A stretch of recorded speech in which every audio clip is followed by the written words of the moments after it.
ፕሬዝዳንት ዩክሬን ቮሎዲሚር ዘለንስኪ ኣብ ቱርኪ ኣብ ዝካየድ ዘሎ ዋዕላ ወተሃደራዊ ኪዳን ሰሜን ኣትላንቲክ ዩክሬን ካብ ዝገደደ መጥቃዕቲ ሩስያ ንምክልኻል ብህፁፅ ዘድልያ ስርዓተ ምክልኻል ኣየር ክቐረባ ምሕፀንታ ኣቕሪቡ። ቮሎዲሚር ዘለንስኪ ኣብ መግለፂኡ ካልእ ኩሉ ባዕልና ክንገብሮ ዓቕሚ ኣለና ኣብ ምክልኻል ኣየር ክመፅእ እንከሎ ግን ቆራፅነት መሓዙትና የድልየና ኢሉ። ሚሳይላት ሩስያ ሓደ ሰሙን ኣብ ዘይመልእ ክልተ ግዜ ኣብ ርእሰ ከተማ ዩክሬን ድሕሪ ምዕላቦም ልዕሊ 50 ሲቪላውያን ሰባት ከም ዝቆተሉ ብምግላጽ ከምዚ ዓይነት መጥቃዕቲ ንምክልኻል ድማ ስርዓታት ምክልኻል ኣየር ክቕረበሉ ፃውዒት ኣቕሪቡ ዝርከብ። ኣብቲ ኣብ ኣንቃራ ቱርኪ ዝተኻየደ ዋዕላ ዘለንስኪ ምስ ዶናልድ ትራምፕ ንምዝርራብን መጥቃዕቲ ሩስያ ንምርዳእውን ከም ጽቡቕ ዕድል ከም ዝጥቀመሉ ይግመት። ቭላድሚር ፑቲን ናብ ሰላም ዝወስድ ጸቕጢ ክግበረሉ ከረድእ እውን ዕድል ክረክብ ምዃኑ እውን ገሊጹ ኣሎ። ዩክሬን ናይ ገዛእ ርእሳ ናይ ነዊሕ ርሕቀት መጥቃዕቲ ሰብ ኣልቦ ነፈርቲ ብምሕያል መጻረይ ነዳድን ወተሃደራዊ ዕላማታትን ሩስያ ብምህራም ሕፅረት ነዳድን ምቁራጽ ሓይሊ ኤሌክትሪክን ኣብ ሩስያ ኣስዒባ እያ።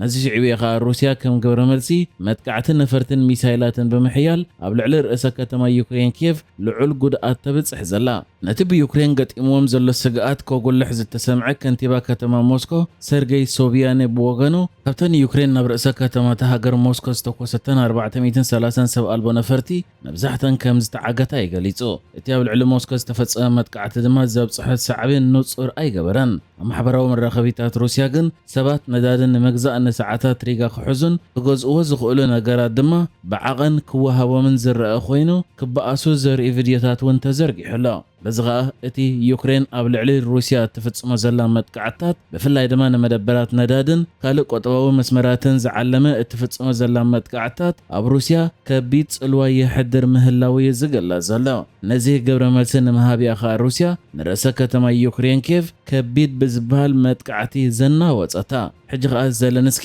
ነዚ መጥቃዕቲ ናይ ሩስያ ንምክልኻል እዩ ስርዓታት ምክልኻል ኣየር ክቕረበሉ ኣብ ኣኼባ ኪዳን ሰሜን ኣትላንቲክ ንመራሕቲ ሃገራት ኪዳን ሰሜን ኣትላንቲክ ምሕፅንታ ኣቕሪቡ ዝርከብ።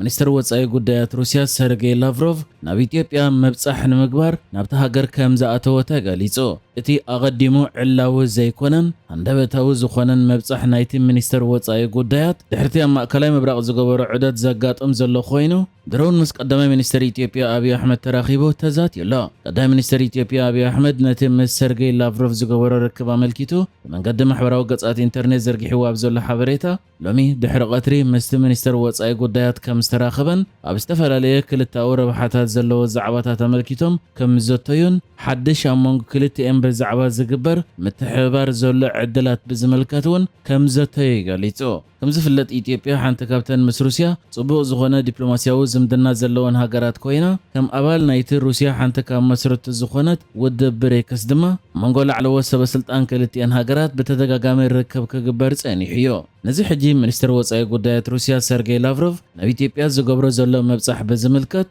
ናይ ሩስያ መንግስታዊት ማዕከን ዜና ርያ ዘርጊሓቶ ኣብ ዘላ ጸብጻብ እቲ ሚኒስትር ወጻኢ ጉዳያት ናይ ሩስያ ኣብ ኢትዮጵያ ምስ ቀዳማይ ሚኒስትር ኢትዮጵያ ኣብይ ኣሕመድ ከምኡ ድማ ሚኒስትር ወጻኢ ጉዳያት ጊደዎን ቲሞቴዎስ ርክባት ብምግባር ብዛዕባ እቲ ሩስያ ንኢትዮጵያ ክትሕግዘሉ መደብ ዘሎ ኒኩለራዊ ፕሮግራም ድማ ዝርብ ክገብሩ ምዃኖም እዛ ማዕከን ሓቢራ። እታ ማዕከን ቀፂላ ኢትዮጵያ ንሰላማዊ መዓላ ዝውዕል ዓርሞሸሽ ኒኩለራዊ መደበር ንኽትሃንጽ መደብ ከም ዘለዋን እዚ ኒኩለራዊ ፕሮግራም ከዓ ብሓገዝ ሩስያ ንምዕባሉ ትሰርሕ ከም ዘላ እንድሕሪ ምግላጽ ሰርጌይ ላቭሮቭ ኣብቲ ሃገር ምብጻሕ ኣብ ዝገብረሉ ዘሎ እዋን ድማ ብዛዕባ እዚ ኒኩለራዊ ፕሮግራም ምስ ላዕለዎት ሰበስልጣን ኢትዮጵያ ክዘራረብ ምዃኑ እዛ ናይ ሩስያ ማዕከን ጸብጺባላ። ሰርጌይ ላቭሮቭ ኣብቲ ኣብ ኢትዮጵያ ዝገብሮ ዘሎ ምብጻሕ ብጀካ ምስ ላዕለዎት ሰበስልጣን ኢትዮጵያ ምስ ኣቦ ወንበር ከምኡ ድማ ካልኦት ላዕለዎት ሰበስልጣን ሕብረት ኣፍሪቃ እውን ርክባት ገይሩ ከም ዘሎ እዩ ዝግለጽ። ቀዳማይ ሚኒስትር ኢትዮጵያ ኣብይ ኣሕመድ ሎሚ ኣብ ዓመታዊ መዕፀዊ ኣኼባ ባይቶ ወከልቲ ህዝቢ ካብ ኣባላት ባይቶ ንዝቐረበሉ ሕቶታት ኣብ ዝሃቦ መብርሂ ንሕወሓትን ንኤርትራን ጠቒሱ መግለፂ ዝሃበ ኮይኑ ኤርትራ ድማ ነዚ ኣብይ ኣሕመድ ኣብ ባይቶ ተወከልቲ ሂብዎ ዘሎ መግለፂ ተሪር ዝኾነ ግብረ መልሲ ሂባተሉ ዘላ። ኤርትራ ኣብቲ ሂባቶ ዘላ ግብረ መልሲ እቲ ፖቶምኪን ኢላ እትገልጾ ሰልፊ ብልጽግና ሕጂ እውን ክልተ መርገፂታት ሒዙ ዝቐጽል ዘሎ እቲ ሓደ ባሕሪ ንምቁፅጻር ብቐጻሊ ምፍራሕ ዝተሰነየ ኣላዓሊ መግለፂታት ምውፃእ፣ እቲ ካልኣይ ድማ ንነብሱ ከም ግዳይ ጌርካ ምቕራብ ድሕሪ ምባል ምግናንን ድራማን ብዘየገ ዘገድስ ሕምረት ናይቲ ቀዳማይ ሚኒስተር አብይ ኣቐዲሙ ኣብ ቅድሚ ተወከልቲ ህዝቢ ዝሃቦ መደረ ነቲ ሓቂ ኣይልውጠን ኢሎ እቲ ዝሕዝን ግን ኣብቲ ዞባ ዘየድልን ክውገድ ዝኽእልን ወጥሪ ብሰንኪ ሸለልትነት ዝመልኦ ፖሊሲታት ሰልፊ ፖተምኪን ወይ ብልጽግና ነዳዲ ተወሲኽዎ ይቐጽል ኣሎ ብሕፅር ዝበለ ንምንጻር ድማ ምስ ሱዳን ዘሎ ርኡይ ወጥሪ ብቐጥታ ካብ ሰልፊ ብልጽግና ኣብ ግጭት ሱዳን ዘካይዶ ዘሎ ሓደገኛ ተሳትፎ ዝምንጭዩ እቲ ሰልፊ ከዓ ናይ ደገ ተዋጋእቲ ኣብ ዞባ ቤንሻንጉል ጉሙዝ ምስጢራዊ ማዓስከር ብምትካል ንሓይልታት ቁልጡፍ ደገፍ ንኽሕግዙ ይዕልምን ሎጂስቲካዊ ሓገዝን ይህብ ኣሎ ናይዚ መስደመም መርትዖታት ድማ ኣብ ቅድሚ ህዝቢ ይርከብ ካልኣይ ከዓ ሰልፊ ብልጽግና ቅድሚ ሒደት ዓመታት ምስ ሶማሊላንድ ዝፈረሞ ናይ ምርድዳእ ስምምዕ ቀሊእ ኣብ መላእ እቲ ዞባ ቂም ዘስዓበ ዘይሕጋውን ሸለልትነት ዝመልኦን ስጉምቲ ነይሩ እዚ ተግባር እዚ ቅዋማዊ ሕግታት ሕብረት ኣፍሪቃን ኣብ መንጎ መንግስታት በዓል መዚ ልምዓት ኣፍሪቃ ወይ ኢጋድ ከምኡውን መሰረታዊ መትከላት ኣህጉራዊ ሕግን ልኡላውነትን ገዝኣታዊ ሓድነትን ዝጥሕስ እዩ ነይሩ ኢላ ንልዕሊ 2 ዓመትን ፈረቓን ድማ ሰልፊ ብልጽግና ብተወሳኺ ንኤርትራዊ ክውንነት ብዝምልከት መርዛምን ግዚኡ ዝሓለፈን ፖሊሲ ብምኽታል ልኡላውነት ኣብ ባሕሪ ብዝብል ጉልባብ ንወደብ ዓሰብን ካልእ ገማግም ባሕርን ንምውራር ዘፈራርሕ ምብጻሕ ልኡላዊ ኣፍ ደገ ባሕሪ ዝብል ቃላት ክጥቀም ይጸኒሑ